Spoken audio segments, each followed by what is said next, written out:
Right. నమస్తే, welcome to yo-yo TV. రెండు తెలుగు రాష్ట్రాల్లో కూడా బెట్టింగ్ యాప్ కేసు సంచలనంగా మారుతూ ఉంది. అసలు ఈ బెట్టింగ్ యాప్ కేసులో పెద్ద పెద్ద ప్రముఖులు, సెలబ్రిటీల పేర్లు కూడా ప్రస్తావించడం జరిగింది. సో మరి కొందరిపై కేసు కూడా నమోదైంది. సో నిన్న విష్ణుప్రియ కానీ, రితు చౌదరి, ఇలా టేస్టీ తేజ వీళ్ళందరూ కూడా పంజాగుట్ట కోర్టుకు వచ్చి కూడా హాజరవడం జరిగింది. సో మరి బెట్టింగ్ యాప్ కేసులో అసలు ఫర్దర్గా ఏం జరగబోతుంది, అసలు ఈ కేసు ఎంతలో ఎట్లాంటి సెక్షన్స్ ఉండబోతుంది, ఎట్లాంటి తీర్పు రాబోతుంది అనేది మాట్లాడదాం. మనతో పాటు మాట్లాడడానికి అడ్వకేట్ ముఖేష్ గారు ఉన్నారు. అన్న నమస్తే. సో ఏంటనే ఈ బెట్టింగ్ యాప్ అనే కేసు సంచలనంగా మారుతా ఉంది రాష్ట్రంలో. సో అసలు ఎట్లా ఉండబోతుంది ఈ కేసులో అరెస్ట్ అయిన వాళ్ళ పరిస్థితి ఎట్లా ఉంటుంది? బెట్టింగ్ యాప్లో అరెస్ట్ అయిన వాళ్ళ ఎఫ్ఐఆర్ ఏదైతే ఉందో అది చూసినాను నేను. అవి పెట్టి అఫెన్సెస్, చీటింగ్, వీటికి సంబంధించినటువంటి సెక్షన్స్ ఉన్నాయి. తెలంగాణ స్టేట్ గేమింగ్ యాక్ట్ ప్రకారం సెక్షన్లు ఉన్నాయి. ఇవి అన్నీ ఏంటి అంటే, మనం నిన్న చూసుకుంటే ఆల్రెడీ ఇద్దరు సెలబ్రిటీలు ఎవరైతే ఉన్నారో వాళ్ళని పిలిచారు, విచారణ చేశారు, 41 ఇచ్చి పంపించారు. 41 నోటీస్ ఇచ్చి, అంటే లైక్ స్టేషన్ బెయిల్ లాగా. అంటే వీళ్ళు ఎప్పుడు విచారణకు పిలిచినా పోలీసు వాళ్ళు వీళ్ళకి సహకరించాలి. వాళ్ళు ఇచ్చినటువంటి కంప్లైంట్కు వీళ్ళు పెట్టినటువంటి సెక్షన్స్కి ఏదైతే ఉన్నదో ఎట్లా మ్యాచ్ అవుతున్నది, దాని కేసుని ఏ విధంగా బిల్డప్ చేస్తారనే దాన్ని బట్టి ఉంటుంది. అయితే మిత్రమా, సెలబ్రిటీలు అయినప్పటికీ, మీకు పొలిటీషియన్స్ అయినప్పటికీ, ఎవరైనప్పటికీ, no one is above the law in India. ఖచ్చితంగా ప్రతి ఒక్కరు చట్టం పాటించాల్సిందే. ఆ చట్టంలో భాగంగా, కంప్లైంట్లో భాగంగా వీళ్ళ మీద ఫిర్యాదు చేస్తే వీళ్ళని పిలిపించారు. ఆ ప్లేస్లో మీరైనా పోవాల్సిందే, నేనైనా పోవాల్సిందే. కాబట్టి చట్టరీత్యా నడుచుకోవాల్సినటువంటి అవసరం ఉంది. కానీ దానికి జస్టిఫికేషన్ ఇస్తూ ప్రకాష్ రాజు గారు, విజయ్ దేవరకొండ టీము, నేను సోషల్ మీడియాలో చూశాను, ట్విట్టర్లో, వాళ్ళు ఏం చెప్పారు అని అంటే, 2016 వరకు నాకు కాంట్రాక్ట్ చేస్తారు వాళ్ళు. ఏ యాడ్ ఏజెన్సీ చేసినా నాకు ఇన్ని సంవత్సరాల వరకు అని చెప్తారు. తర్వాత వాళ్ళని బొమ్మ వీకేస్తారు. ఇక్కడ జరిగింది ఏంటంటే, వీడియో షూట్ కాబట్టి ఈ వీడియో అనేది తర్వాత పాపప్ అయింది. వాళ్ళు మిస్యూజ్ చేశారు వీళ్ళని. కాబట్టి వీళ్ళు ఉల్టా వాళ్ళ మీద సెక్షన్స్ పెట్టవచ్చు ఆ కంపెనీల మీద. కాబట్టి వీళ్ళకి పెద్ద ఇబ్బంది జరిగేటటువంటి అంశం అయితే నేనేం అనుకోను. ఎందుకు అని అంటే, ప్రాసిక్యూషన్ సాగాలి, వాటికి సంబంధించిన అంశాలన్నీ కోర్టు పరిధిలో ఉంటాయి, కోర్టు నిర్ణయిస్తుంది. మీరో నేనో చెప్తే జడ్జిమెంట్ ఇవ్వలేం. జడ్జిలు ఇవ్వాల్సినటువంటి జడ్జిమెంట్ మనం ముందే చెప్పలేం. కానీ ఖచ్చితంగా వాళ్ళు ఈ వ్యవస్థకు సహకరించాల్సిందే. ఒక్కరు రాకుండా అడ్వకేట్లను తీసుకొని పోయి విచారణకు హాజరవుతూ ఉన్నారు, సహకరిస్తూ ఉన్నారు. మంచి వెల్ అండ్ గుడ్. కానీ ఇప్పుడు బెట్టింగ్ యాప్ అనేది ఏదైతే సంస్థలు ఉంటాయో, సంస్థల మీద యాక్షన్ చూపించకుండా ఓన్లీ ఎవరైతే ప్రమోట్ చేసిన వాళ్ళ మీద ఎందుకు చూపిస్తున్నారు కావచ్చు? మీరు నిజంగా పెట్టదలుచుకుంటే ఆ సంస్థ మీద పెట్టాలా, ఆ నిర్వహించేటటువంటి సంస్థ ప్లస్ దానికి సాఫ్ట్వేర్ ఇచ్చినటువంటి సంస్థ, దీనికి పర్మిషన్ ఇచ్చినటువంటి ప్రభుత్వాలను కూడా శిక్షించాల్సినటువంటి అవసరం ఉన్నది. ఇక్కడ ప్రభుత్వాలు కూడా ఏం చేస్తున్నాయంటే, సెంట్రల్ గవర్నమెంట్ ఈ గేమింగ్ యాప్స్ మీద 28% GST కలెక్ట్ చేస్తూ ఉన్నది. 3,500 కోట్లు మొన్న ఫైనాన్షియల్ అక్టోబర్, నవంబర్, డిసెంబర్లో కలెక్ట్ అయినాయి. వీటి ద్వారా వీళ్ళు నెక్స్ట్ ఫైనాన్షియల్ ఇయర్కి ఒక ఎయిమ్ పెట్టుకున్నారు, 14,000 కోట్లు దీని ద్వారా చేయాలని. నువ్వో నేనో చెప్పింది కాదు, ఎకనామిక్ టైమ్స్కి ఇంటర్వ్యూ ఇచ్చినటువంటి సంజయ్ మల్హోత్రా గారు, రెవెన్యూ సెక్రటరీ, చెప్పినటువంటి అంశం ఇది. అంటే దేశంలో టిక్ టాక్ యాప్ ఏదైతే ఉన్నదో దీన్ని చిటికలో ఎందుకు బంద్ చేయగలిగింది ప్రభుత్వము, దీన్ని ఎందుకు బంద్ చేయలేకపోతా ఉన్నది అనేది ఒక పెద్ద లాజికల్ క్వశ్చన్, లీగల్ కంటే ఎక్కువ.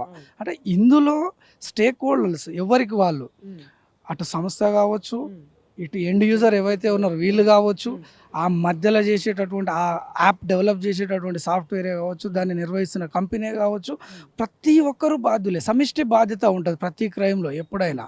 ఈ సమిష్టి బాధ్యత వీళ్ళు సెలబ్రిటీలు కాబట్టి ఫోకస్ అయింది బ్రదర్, అంతే, వేరే ఏం లేదు.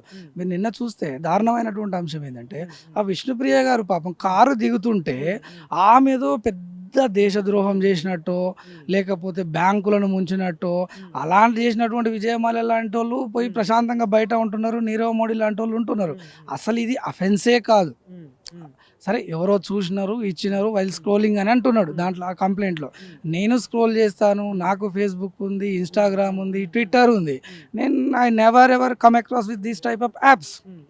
సరే, బాధ్యతాయుతంగా కంప్లైంట్ ఇచ్చినటువంటి వ్యక్తిని మనం అననీక లేదు. కానీ వాళ్ళు విచారణకు హాజరవుతూ ఉన్నారు, వాళ్ళు బాధ్యతాయుతంగా ఉన్నారు. నేను ఒక పిలుపునిస్తున్నా మీ ద్వారా, వీలైతే వీళ్ళ కుటుంబ సభ్యులు కూడా ఆ గేమింగ్ యాప్స్ మీద, ప్రభుత్వాల మీద కూడా కంప్లైంట్ ఇవ్వండి ముఖంమడిగా. మీతో నేనుంటా రండి అని పిలుపునిస్తున్నాను మీ ద్వారా.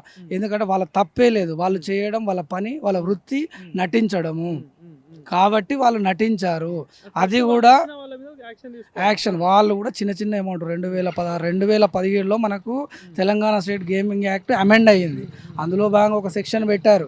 కానీ ఆ సెక్షన్ ఏం చెప్తా ఉన్నది అని అంటే, నువ్వు గేమింగ్ యాప్ ఒకవేళ నువ్వు తయారు చేసి దాన్ని నేను వాడితే వాడిన నేను కూడా తప్పే, పెట్టిన నీది కూడా తప్పే, లైసెన్స్ ఇచ్చిన ప్రభుత్వాన్ని కూడా తప్పే, మన ఇద్దరికి జరుగుతున్నటువంటి ట్రాన్సాక్షన్స్ ఆన్లైన్ ట్రాన్సాక్షన్ ద్వారా జిఎస్టీ వసూలు చేస్తున్నటువంటి ప్రభుత్వాలది కూడా తప్పే కదా. ఇక్కడ ఫస్ట్ ఏమంటా ఉన్నారంటే ఈ బెట్టింగ్ యాప్స్ వల్ల చాలా మంది కుటుంబాలు నాశనం అవుతా ఉన్నాయి, చనిపోతా ఉన్నారు కొంతమంది అమాయకులు వీళ్ళు ప్రమోట్ చేయడం వల్ల అని చెప్పేసి ఒక పాయింట్ వాళ్ళు రేజ్ చేస్తూ ఉన్నారు. సో వీళ్ళు చెప్తున్న వర్షన్ ఏంటంటే పెద్ద పెద్ద వాళ్ళే చేస్తున్నారు కదా, అసలు తప్పని మాకు తెలియదు, సో అందుకే చేశాము అని చెప్పేసి తెలియక చేశామని వీళ్ళు ఎవరైతే అంటా ఉన్నారు. సో ఎట్లా ఉండబోతుంది అంటే ఒకవేళ కోర్టు కేసు అయినా సెక్షన్స్ పరంగా చూసుకున్నా ఎట్లా అవుతుంది? మీరు ప్రమోషన్ విషయానికి వస్తే నేను ఒక చిన్న మాట చెప్పదలుచుకున్నాను. ఇప్పుడు గుడమ్మ శంకర్ అనే సినిమా ఉన్నది, అంటే పవన్ కళ్యాణ్ అనే నటుడు గుడమ్మని ప్రమోట్ చేస్తున్నట్టు ఆ పేరు పెట్టుకొని, మరి అక్కడ డైరెక్టర్ తప్ప, ఈ ప్రొడ్యూసర్ తప్ప, ఈ చేసినటువంటి యాక్టర్ తప్ప, పవన్ కళ్యాణ్ గారి తప్ప, ఎవరి తప్పు ఉంటుంది? అది నువ్వు ఏ విధంగా తీసుకుంటున్నావు కాంటెంట్ అనేది ఇంపార్టెంట్. ఇప్పుడు వేరే నీకు 4 రోజులలో నీ బట్టతల ఇంకోటి అవుతుంది, అది ఇంకోటి అవుతుంది, నీకు పిల్లలు పుడతలేరా, మనం రోడ్డు మీద పోతుంటే చాలా వేల ప్రకటనలు చూస్తున్నాం. మీకు ముఖ్యంగా ఇండియాలో యాడ్లు ఏవైతే ఉన్నాయో 100% ఫేక్ యాడ్సే. మీరు 4 రోజుల్లో తెల్లగా అవుతారు, మా క్లినిక్ రండి, ఇది క్లియర్ చేస్తాం, అది ఇవన్నీ తప్పుడు ప్రకటనలు ఇస్తున్నారు. కాబట్టి వ్యక్తిగా పౌరుడిగా నీకు సామాజిక బాధ్యత ఉండాలా, స్వీయ నియంత్రణ ఉండాలి. ఇప్పుడు మీరు ఒక మాట అన్నారు, యూత్ అట్రాక్ట్ అవుతున్నారు, అప్పులు చేస్తున్నారు వాళ్ళు. ఎందుకు అవుతున్నారు అంటే దీని కాన్సిక్వెన్సెస్, అది సోషల్ ఇష్యూస్ ఉన్నాయి. ఈజీ మనీకి అలవాటు పడుతూ ఉన్నారు, సరైనటువంటి ఉద్యోగాలు లేవు, ఉద్యోగాలు కల్పించడంలో ప్రభుత్వాలు ఫెయిల్ అవుతున్నాయి, సరైనటువంటి స్కిల్స్ ఇవ్వడంలో ప్రభుత్వాలు ఫెయిల్ అవుతూ ఉన్నాయి. ఒక తల్లి తండ్రిగా కుటుంబం కూడా బాధ్యత వహించాల్సినటువంటి అవసరం ఉంది. ఇవన్నీ అన్ని రకాల అంశాలు ఉన్నాయి. ఒక్కరినే వాళ్ళని పాపం తీసుకొని వచ్చి వాళ్ళు సరే, నాకంటే పాపం విష్ణుప్రియ అనటామా నేను ఎప్పుడు చూడలే, రీతి చౌదరి అంటామా నేను సీరియల్ చూస్తూనే కాదు, ఇంకోటి చూస్తూనే కాదు, నా బిజీలో నేను పడి, కాబట్టి నాకు తెలియదు వాళ్ళు ఎవరో సెలబ్రిటీ అని మీలాంటి మీడియా వాళ్ళు చెప్పారు కాబట్టి తెలుస్తూ ఉన్నది. తర్వాత స్క్రోల్ చేస్తా ఈమె ఇది చేసిందా అని చూడాల్సిందే తప్ప పని లేని వానికి ఏముంటుందండి, ఫోన్ పట్టుకుంటారు, ఒక్కొక్కడు 1000 రీళ్ళు నవ్వులుతున్నాడు రోజు, ఏం పని ఉంటుంది వాటితోనే, పని చేసుకోవచ్చు కదా, స్కిల్ పెంచుకోవచ్చు కదా. మరి ఇప్పుడు ఒకలా ఎఫ్ఐఆర్ అయిపోయింది, చాలా మంది పెద్ద పెద్ద ప్రముఖులు మరి అటెండ్ కాకపోతే ఎట్లా ఉండబోతుంది, మరి యాక్షన్ ఎట్లా ఉంటుంది? చట్టం దృష్టిలో ప్రముఖుడు, సామాన్యుడు, ట్రైబు, షెడ్యూల్, బీసీ, రెడ్డి ఇవన్నీ ఉండవండి. చట్టం ఈజ్ చట్టం, పౌరుడు ఈజ్ పౌరుడు, అంతే. కావాలి అటెండ్ అవుతారు వాళ్ళు, రేపో ఎల్లుండో వాళ్ళ వీలును బట్టి వాళ్ళకి సమాధానం చెప్పి ఉంటారు ఆల్రెడీ. ఇప్పుడు నీ మీద ఎక్కడో ఎఫ్ఐఆర్ అయితే సార్, మీరు పోయి వేరే రాష్ట్రంలో ఆంధ్రాలో ఉన్నారనుకోండి, ఎఫ్ఐఆర్ అయింది, మీకు కన్వెంట్ చూసుకొని వస్తే సార్ అని చెప్పి కన్సర్న్ ఐఓకి చెప్తారు.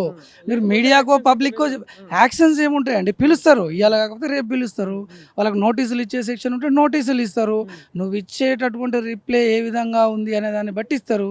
అది కాగ్నిజబుల్ అఫెన్స్ కాదా ఇంకోటా అనేది నిర్ణయించాల్సింది పోలీసులు, కోర్టులు, చట్టము, ఇవన్నీ. వీటన్నిటిని వదిలిపెట్టి మీడియాలో జడ్జిమెంట్లు ఇచ్చుకుంటూ ఇంకో దగ్గర జడ్జిమెంట్ ప్రొసీజర్ని ప్రతి ఒక్కడు ఫాలో కాదు, ప్రధానమంత్రి నుంచి వార్డు మెంబర్ దాకా, ఓటర్ దాకా ఎవరైనా అదే ప్రొసీజర్. సెలబ్రిటీ కోటి, పొలిటీషియన్ కోటి, మీడియా కోటి, ఇంకొకటి పరిమితులు ఉండవు. కాకపోతే వీళ్ళు ఎథికల్ వాల్యూస్ పాటించాల్సి ఉండే. ఎందుకు అని అంటే యాడ్ చేసేటప్పుడు ఒక కండోమ్ యాడ్ చేస్తున్నామండి, కండోమ్ యాడ్ చేస్తే నువ్వు ఏ విధంగా చూపించాలి, ఎంత పరిధిలో చూపించాలి అదే చూపిస్తావు కదా.